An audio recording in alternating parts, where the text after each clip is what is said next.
எல்லார் வீட்லேயுமே தமிழ்நாட்டில் பார்த்தீங்கன்னா வெளியில் முருங்கை இலை இருக்கும், முருங்கை கீரை இருக்கும். நம்ம இதை இவ்வளோ வருஷமாக அதுக்கு மரியாதை அந்த அளவும் கொடுத்ததில்ல.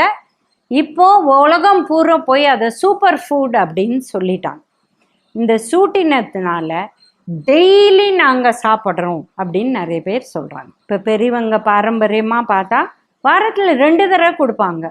ஒரு நாள் பொரியலாக செய்வாங்க, ஒரு நாள் அடையில் போடுவாங்க, அந்த மாதிரி கொடுப்பாங்க. பொரியலாக செஞ்சால் அது டைஜஷன் வேறு மாதிரி, அடையில் போட்டால் வேறு மாதிரி, 2 தடவை தான் கொடுப்பாங்க.